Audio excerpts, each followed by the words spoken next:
Hello students, good morning everyone. तो आज chapter motion in a plane lecture number 8 for class 11th में हम discuss करेंगे projection of a vector along another vector. एक vector की projection दूसरे vector की डायरेक्शन में कैसे निकालते हैं। तो इसके लिए लिखना शुरू कीजिए। Let us consider two vectors inclined at an angle theta as shown in figure. Let us consider two vectors, vector A and vector B, inclined at an angle theta as shown in figure. ये है आपका vector B और ये है आपका इधर vector A, inclined at an angle theta। ये इन दोनों के बीच में क्या है, आपका एंगल है। क्लियर है? तो ये आपका क्या रहेगा, वेक्टर बी, और ये इसकी डायरेक्शन है। चलिए, मैं मान के चल रहा हूँ कि यहाँ से अगर एक परपेंडिकुलर ड्रॉप करूँगा तो ये जो डिस्टेंस है यहाँ से, इसको मैं ओ नाम दे के, और यहाँ से और यहाँ तक, यहाँ से यहाँ तक का जो डिस्टेंस है, जो मैग्नीट्यूड है, इसको मैं नाम दे रहा हूँ पी। इसको मैं क्या नाम दे रहा हूँ, पी नाम दे के चल रहा हूँ। क्लियर हुआ? अब लिखिए, then the projection of vector A in the direction of B is given by P is equal to magnitude of A cos theta. ये है इसका फॉर्मूला। ठीक है, अब आगे का काम हमें करना। देखिए, प्रोजेक्शन अगर हमें निकालनी पड़े तो एंगल हमारे पास नहीं होता है। क्या नहीं होता है? एंगल। तो एंगल निकालने का फॉर्मूला हमें यहाँ पे लिखना पड़ेगा। तो मैंने बताया था एक इक्वेशन फर्स्ट नाम जिसको दिया था एंगल निकालने के लिए, और ये कहा था ये इक्वेशन मेन है। अगर आगे का आपको याद नहीं है तो इस इक्वेशन से काम चल जाएगा। और वो क्या थी, dot product of these two vectors upon में magnitude of the vectors, vector A का magnitude into magnitude of vector B. ये था आपके पास formula. This is equation number first and this one is second. अब क्या लिखोगे, now by using equation second, equation first can be written as. Second equation का use करके फर्स्ट इक्वेशन को हम लिख सकते हैं by using equation second, equation first can be written as. Equation first को हम कैसे लिख सकते हैं, P is equal to magnitude of vector A, magnitude of vector A, और इस कोस थीटा की वैल्यू इक्वेशन सेकेंड से यहाँ रख दीजिए। तो वो क्या बनेगी आपके पास, इधर क्या आएगा, vector A dot vector B upon magnitude of vector A into magnitude of vector B. Vector A के मैग्नीट्यूड से ए का मैग्नीट्यूड कैंसिल हो गया। Magnitude of vector A is cancel by the magnitude of vector A. Clear है? तो अपने पास result आ गया है A dot B upon magnitude of vector B, है ना। ये मेरे पास रिजल्ट बन गया है, मेरे पास रिजल्ट बन गया है ऐसा।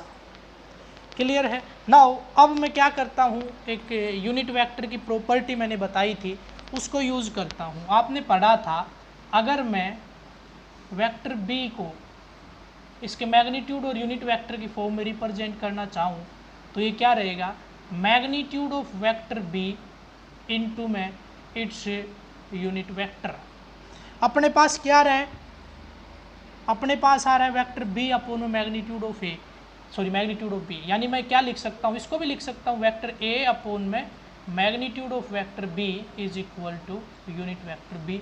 इसको आप इधर आप एक बॉक्स बना के नोट कर लीजिए ताकि आपको दिक्कत ना आए। इट मीन्स ये आपका किसके बराबर हो गया, क्या वेक्टर बी अपॉन में मैग्नीट्यूड ऑफ वेक्टर बी को यूनिट वेक्टर बी से लिख सकता हूँ। Now by using equation third we can write vector A dot vector dot unit vector B. This is the formula. It means projection of A in the direction of B is given by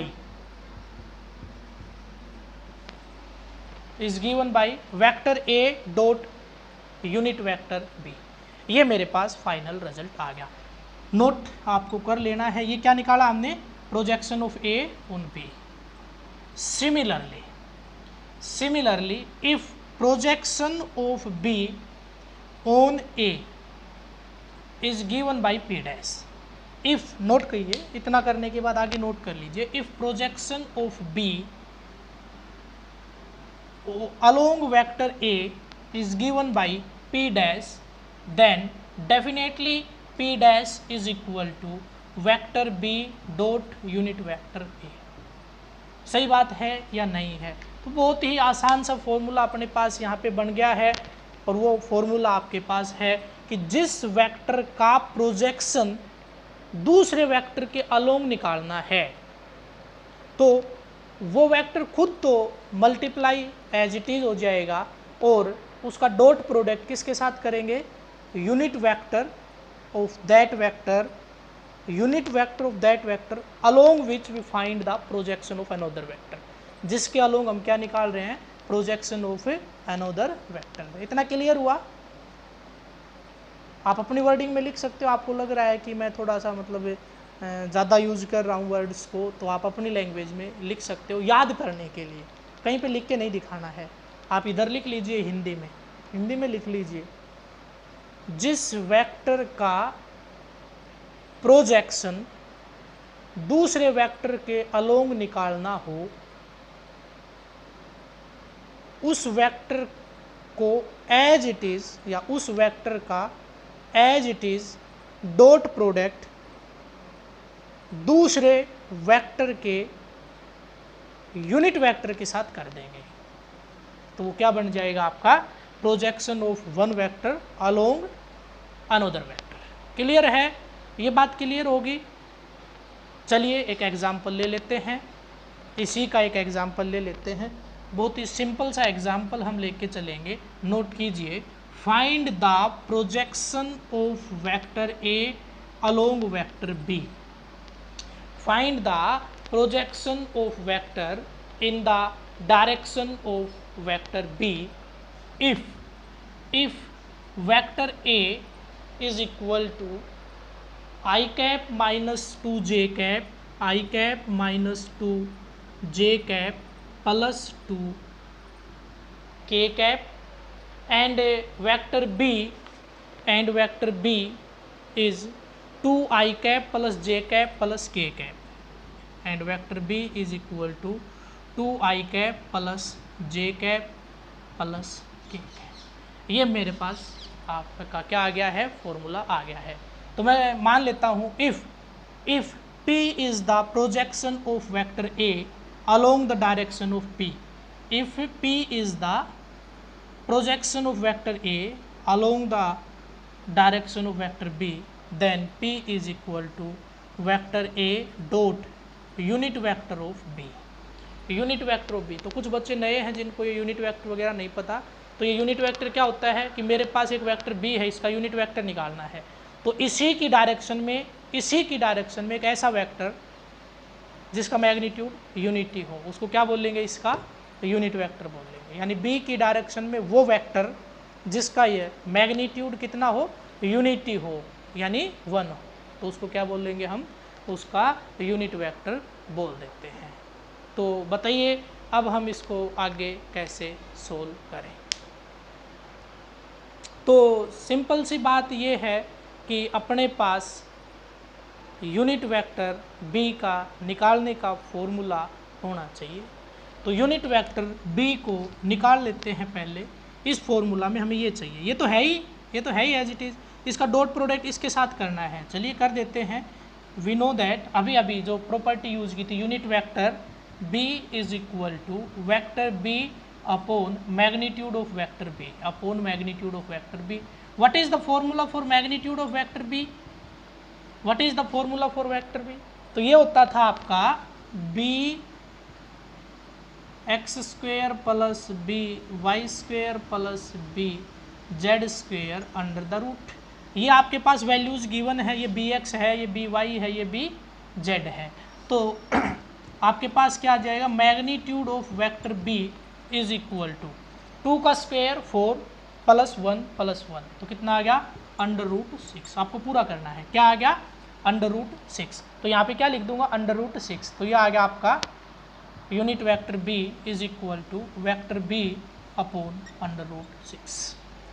इतना समझ में आया। अब आपके पास सारी values हैं, उनको उठा के यहाँ पे रख दीजिए, आंसर आपका आ जाएगा। तो आंसर आपका जो आएगा वो यहाँ पे आपको लिख देना है।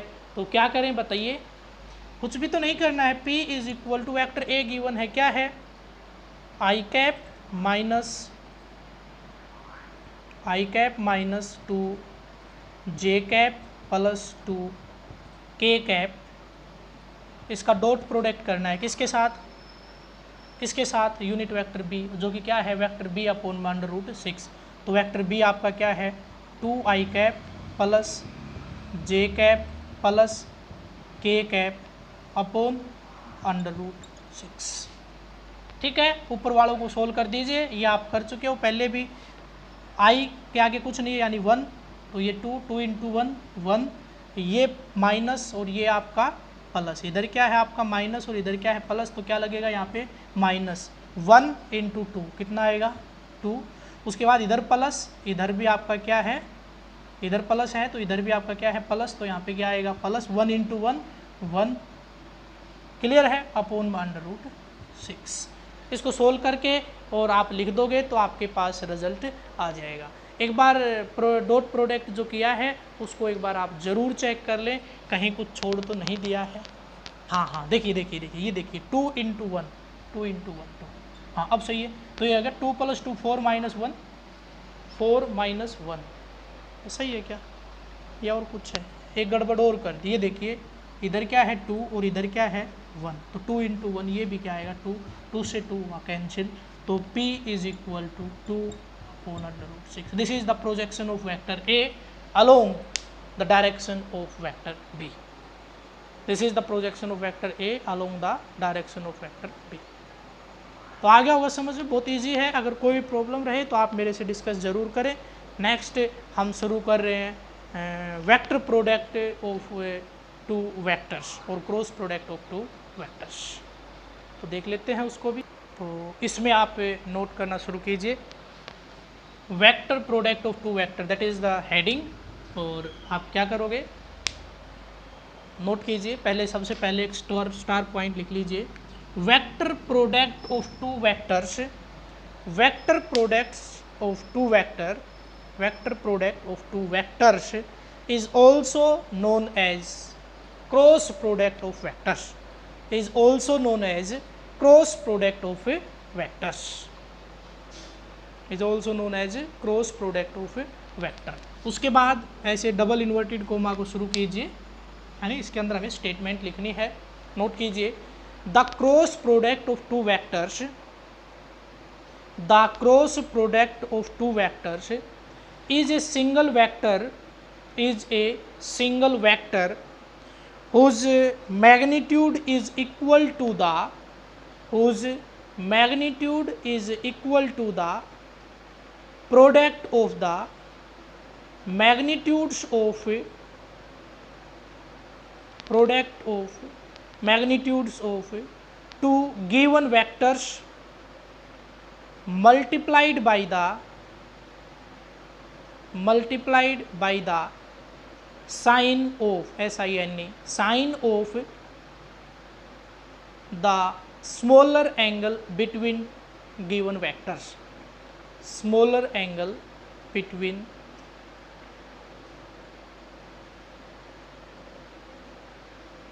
two vectors, between the 2 vectors। अगला स्टार पॉइंट बनाइए, इन्वर्टेड कोमा को बंद कर दीजिए और एक स्टार पॉइंट बनाइए। फिर आपको मैं आज क्रॉस प्रोडक्ट तो बाद में सिखाऊंगा, पहले क्रॉस प्रोडक्ट से डायरेक्शन कैसे निकालते हैं ये सिखाऊंगा, ठीक है। क्रॉस प्रोडक्ट से डायरेक्शन निकालनी आप सीखेंगे। तो शुरू कीजिए, पहले आप ये डायरेक्शन वाला फंडा है क्या, एक स्टार पॉइंट लिख लीजिए। the direction of the vector given by the direction of the vector given by the cross product of two vectors, given by the cross product of the two vectors is perpendicular to the plane, is perpendicular to the plane containing the two vectors, is perpendicular to the plane, is perpendicular to the plane containing the two vectors. अब देखिए ये क्या कह रहा है कि suppose मेरे पास दो वेक्टर्स हैं, ये वेक्टर मैंने ए लिया और ये वेक्टर लिया मैंने बी। क्लियर?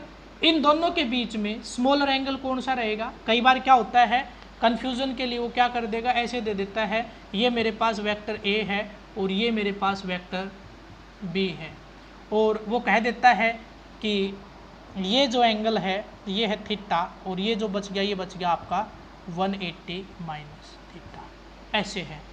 ठीक है, तो आप सभी को पता है इन वेक्टर्स के बीच में जो एंगल होगा वो क्या होगा। इसको आगे ऐसे प्रोसीड कर दूं मैं, आगे इसको आगे मैं इसको ऐसे प्रोसीड कर दूं। चलो ऐसा करता हूं मैं, इसको इसको इसको इसको थीटा 1 दे देता हूं कि ये भी गिवन है, ये भी अपने पास गिवन है, और इसको आगे प्रोसीड कर देता हूं ऐसे। ठीक है, क्लियर? तो इन दोनों के बीच में तो वेक्टर हुआ ये, मान लिया ये कितना है थीटा, लेकिन ए और बी के बीच में यहाँ अगर मैं एंगल की बात करूँ तो कौन सा होगा? या तो मैं ये कह सकता हूँ या फिर ये कह सकता हूँ। इट मीन्स याद है कि नहीं है, हेड से हेड या टेल से टेल कंसाइन करोगे तब एंगल पता चलेगा। तो क्या करना पड़ेगा, ये वेक्टर ए और इधर लेके आना पड़ेगा, vector B as it is slide करके लेके आओ। तो ये जो एंगल है ये कितना गिवन था? थीटा 1, तो ये कितना हो जाएगा आपका? थीटा 1। तो ये इन दोनों के बीच में क्या आ जाएगा? एंगल आ जाएगा। अब बात करते हैं कि इससे जो थर्ड वेक्टर है, जो थर्ड या इनका रिजल्ट जो आएगा वो भी एक वेक्टर क्वांटिटी होगी, वो भी एक क्या होगी? Vector quantity. तो उसकी डायरेक्शन कैसे निकालेंगे, यानी रूल क्या लगेगा, कैसे हमें पता चलेगा कि इसकी डायरेक्शन क्या रहेगी? लिख लीजिए, हेडिंग बनाइए, how you will find the direction of a vector, how you will find the direction of a vector obtained from the cross product of two vectors. How you will find the direction of a vector obtained from the cross product of two vectors. लिख लिया? Question बन गया आपका ये, लिख लीजिए इसका answer क्या बनेगा। we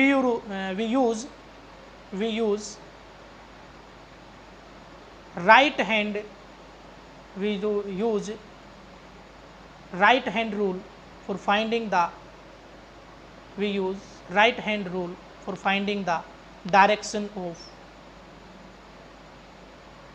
this vector, to find the direction of this vector। और उसके फिर इन्वर्टेड कोमा में, उसके आगे ही फुल स्टॉप लगा के इन्वर्टेड कोमा शुरू कर दीजिए, इसी के जो आंसर में ही डबल इन्वर्टेड कोमा लगा कर आप शुरू कीजिए। कैसे निकालेंगे?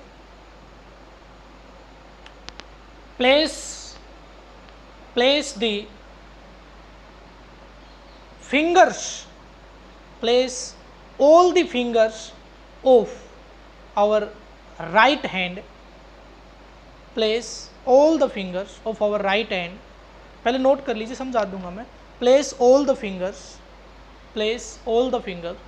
in the direction of, place all the fingers of our right hand in the direction of first vector in such a way that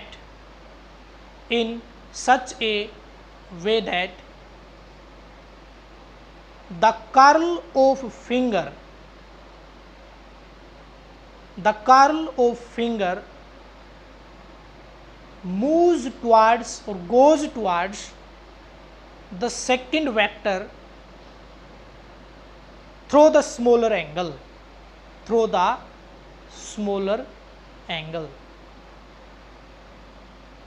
then our thumb points the direction of third vector, points the direction of resultant vector, points the direction of resultant vector. Note कर लिया, अब सीख लेते हैं कि कैसे apply करते हैं, कैसे हम डायरेक्शन निकालते हैं। तो देखिए मेरे पास गिवन है 2 वेक्टर, 2 वेक्टर गिवन है। नोट करिए question, find the direction between vector find the direction of vector C which is given by A cross B। Find the direction of vector C which is given by vector A cross vector B। ये है question. तो ये है मेरे पास vector A और ये है मेरे पास वेक्टर B, इनके बीच में ये एंगल है थीटा और ये है आपका वेक्टर B। ध्यान से देखिए, मैंने कहा है कि अपने जो राइट हैंड है उसकी सारी की सारी फिंगर्स को कहाँ पे सेट कर दीजिए, फर्स्ट वेक्टर की डायरेक्शन में। फर्स्ट वेक्टर, ये क्रॉस प्रोडक्ट का फर्स्ट वेक्टर कौन है, वेक्टर A। तो वेक्टर A की डायरेक्शन में सारी उंगलियां लगा दीजिए। अब देखिए गलती से आपने सपोज ऐसे लगा दी उंगलियां। अब अगर इनकी उंगलियों की कर्ल में बनाऊं, यानी इस ग्रिप यानी पकड़ना चाहूँ इस चीज़ किसी चीज़ को, तो उंगलियां कहाँ जाएंगी, नीचे। तो और ये उंगलियां घूम के छोटे एंगल से B की तरफ जानी चाहिए। तो क्या ऐसे छोटा एंगल होगा, नहीं होगा। ऐसे कर्ल बन नहीं सकती, ऊपर की तरफ उंगलियां मुड़ नहीं सकती। या कोई ऐसे पकड़ सकता है किसी चीज़ को, यहाँ पे रख के और इसी हाथ से पकड़ लो, नहीं हो सकता ना। तो कैसे पकड़ना पड़ेगा, ऐसे। तो कर्ल तो कहाँ जा रही है, नीचे। इट मीन्स हमने गलत लगा दिया, तो हाथ को ऐसे घुमा लीजिए। अब देखिए अगर मैं उंगलियों को ऐसे कर्ल करता हूँ तो कहाँ, B की तरफ जा रही है कि नहीं जा रही है, बताइए। B ऊपर की तरफ है तो B की तरफ जा रही है ना। तो ये जो अंगूठा हो गया, ये क्या बता रहा है, डायरेक्शन ऑफ रिजल्टेंट वेक्टर। यानी ये अंगूठा आप किसकी डायरेक्शन को बता रहा है, वेक्टर C की डायरेक्शन को बता रहा है। ये बात क्लियर हुई या नहीं हुई? अगर नहीं हुई है तो आप बार बार इसको अप्लाई करके देखिए। मैं कह रहा हूँ कि डेफिनेटली ये जो अंगूठा है ये क्या बता रहा है, रिजल्टेंट वेक्टर की डायरेक्शन को पॉइंट कर रहा है। और ये डायरेक्शन है perpendicular outward perpendicular to the plane of paper. आपके लिए perpendicular outward to the plane of paper, या हम कह सकते हैं outward normal to the plane of paper. और मेरे लिए क्या बन गया, perpendicular outward to the plane of board, plane of board. तो अब देखिए अपने पास जो डायरेक्शन है, जो इनवर्ड और आउटवर्ड, परपेंडिकुलर इनवर्ड एक तो डायरेक्शन आएगी perpendicular inward to the plane of paper, और एक आएगी परपेंडिकुलर आउटवर्ड। नोट कर लीजिए, आउटवर्ड। इसको रिप्रेजेंट करते हैं किससे, इनवर्ड को क्रॉस से और आउटवर्ड को डॉट से। किससे, डॉट से। तो ये याद रखा जा सकता है, डॉट डॉट किसके जैसा नजर आता है, O के जैसा। डॉट किसके जैसा नजर आता है, O के जैसा। तो इसका मतलब ये क्या है, आउटवर्ड। और क्रॉस, क्रॉस अगर इसका एक पार्ट अगर मैं हटा दूं, इस तरह से इसको बनाने की कोशिश करूं, तो ये अपने पास घरों में जो क्या होती है, ऐसे कस्से होती है उसके जैसा। वो क्या काम आती है, नीचे जाने के लिए, अंदर जाने के लिए, जमीन के अंदर खुदाई करने के लिए। तो अंदर का मतलब इनवर्ड। तो ये क्या होता है, परपेंडिकुलर इनवर्ड। क्रॉस का मतलब क्या हुआ, परपेंडिकुलर इनवर्ड। और डॉट का मतलब क्या हुआ, perpendicular outward to the plane of paper. ठीक है, तो यहाँ पे अपना रिजल्ट क्या आया, perpendicular outward to the plane of paper. फिर वो कहता है, आप लिख दोगे the direction of C is, C की डायरेक्शन क्या आई, वेक्टर, ना ऐसे लिख देते हैं, C is perpendicular outward to the plane of paper. सही बात है कि नहीं है, परपेंडिकुलर आउटवर्ड। कोई ये कहे कि इसको रिप्रेजेंट करके दिखाइए इस डायग्राम से, तो सॉल्यूशन के लिए अलग डायग्राम बनाओगे। यहाँ पे क्या लगा दोगे, यहाँ पे लगा दोगे डॉट, यहाँ पे ऐसे करके और ऐसे बंद करके इसके ऊपर क्या लिख दोगे, वेक्टर सी। इस पे क्या लिख दोगे, वेक्टर सी। क्लियर, इतना समझ में आया। अब देखिए इसी को मैं थोड़ा और आगे कर रहा हूँ कि एक वेक्टर और है सी डैश के नाम से, जो कि बी क्रॉस ए से आएगा। किससे आएगा, बी क्रॉस ए। देखिए क्रॉस प्रोडक्ट में आगे पीछे नहीं कर सकते, डॉट में आगे पीछे करने से कुछ चेंज नहीं होगा, लेकिन यहाँ पे अभी आपको पता चल जाएगा। क्रॉस में फर्स्ट को सेकंड की जगह, सेकंड को फर्स्ट की जगह रख देंगे तो क्या होगा। तो क्या करें, पहले वेक्टर की डायरेक्शन में उंगलियां लगा लीजिए। पहले वेक्टर की डायरेक्शन में मैंने उंगलियां लगा ली, छोटे एंगल से होते हुए कहाँ जाना चाहिए, ए की तरफ जा रही है ना, बी से ए की तरफ कर्ल जा रही है। अंगूठे को देखिए कहाँ है, अंगूठा कहाँ है, perpendicular inward to the plane of paper. तो यहाँ से आपके पास सी की डायरेक्शन, सी डैश की डायरेक्शन क्या आ गई है, सी डैश की डायरेक्शन आ गई है क्रॉस, क्या आ गई है, क्रॉस। लिख लीजिए, direction of C dash is perpendicular inward to the plane of paper, direction of vector C dash is perpendicular inward to the plane of paper. हो गया। तो देखिए यहाँ पे मेरे को ये पता चल रहा है कि vector C is equal to minus of vector C dash, यानी अगर हमने फर्स्ट वेक्टर और सेकंड वेक्टर की पोजीशंस को आपस में इंटरचेंज कर दिया तो डायरेक्शन अपोजिट हो जाती है। क्या हो जाती है, डायरेक्शन अपोजिट हो जाती है। तो अब है आपकी टास्क के लिए अप्लाई कर करके और मेरे पास सेंड करने हैं रिजल्ट्स आपको कि आपके रिजल्ट्स क्या आए हैं। ठीक है, देखिए पहला वेक्टर ए है which is along x axis, क्या करूँ वेस्ट डायरेक्शन, वो किस में है, वेस्ट डायरेक्शन में है। और वेक्टर बी है वो है, वो थोड़ा सा मैं चेंज करता हूँ, इधर बनी वेस्ट तो इधर क्या बनेगी, ईस्ट, ईस्ट इधर बनेगी तो इधर क्या आएगा, नॉर्थ, और इधर क्या आएगा, साउथ। तो इन डायरेक्शंस को ऐसे बना देता हूँ मैं। ये वेक्टर ए है और इधर वेक्टर है बी, इधर है वेक्टर बी। आपको निकालना है vector C is equal to A cross B. इसी भाषा में आपको आंसर देने हैं कि ईस्ट में होगी, वेस्ट में होगी, इनके बीच में आ रही है तो ईस्ट वेस्ट, है ना, ऐसे बताना। जैसे ये डायरेक्शन क्या है, वेस्ट साउथ, ये डायरेक्शन क्या है, वेस्ट साउथ, ये क्या है, इनके बीच में आ गया तो ईस्ट नॉर्थ, इनके बीच में आ गया तो ये। रूल अप्लाई करके आपको बताना है कि डायरेक्शन क्या रहेगी, या हो सकता है परपेंडिकुलर इनवर्ड आउटवर्ड भी हो जाए, परपेंडिकुलर इनवर्ड आउटवर्ड भी हो जाए। चलिए अगला रूल, अगला क्वेश्चन देखिए। अब की बार क्वेश्चन में मैं थोड़ा सा चेंजमेंट कर रहा हूँ। ये है वेक्टर ए, ये है वेक्टर ए, और इधर गिवन है वेक्टर बी, ये है वेक्टर बी, ये है वेक्टर बी, ये है वेक्टर बी। ध्यान देना, क्रॉस से, यानी perpendicular inward to the plane of paper. And vector C is given by, and vector C is given by A cross B, A cross B. What is the direction of, what is the direction of, what is the direction of vector C? इतना clear हुआ, इतना clear हुआ। एक last question, अगर ये तीनों question किसी बच्चे को आ गया आगे तो समझो डायरेक्शन निकालने का कोई भी क्वेश्चन आपका नहीं अटकेगा। अब की बार मैं थोड़ा सा अच्छे लेवल का क्वेश्चन दे रहा हूँ। ईस्ट वेस्ट नॉर्थ साउथ, इस तरह से मेरे पास चारों डायरेक्शन गिवन थी। ठीक है, इस तरह से मेरे पास चारों डायरेक्शन गिवन थी। एक वेक्टर यहाँ है जिसको डॉट से रिप्रेजेंट किया गया है, दैट इज़ वेक्टर ए। एक वेक्टर मेरा यहाँ है जिसको वेक्टर बी से रिप्रेजेंट किया गया है, और गिवन है C is equal to B cross A. Find the direction of C, find the direction of C, find the direction of C. ठीक है, तो ये सारे रिप्लाई मेरे पास केवल 3 आपके क्वेश्चन मैंने दिए हैं, छोटे छोटे। इंटरेस्ट भी बनेगा जब वीडियो देख के इनको सोल्व करोगे तो आपको मज़ा भी आएगा करने में। और जब आपकी कोई गलती होगी तो मैं नेक्स्ट वीडियो में आपको बहुत और भी अच्छे एग्जाम्पल से समझाने की कोशिश करूँगा। तो पहले आप इनका रिप्लाई मेरे पास कीजिए, उसके बाद देखते हैं नेक्स्ट वीडियो में। तो आज के वीडियो में इतना ही, थैंक्स।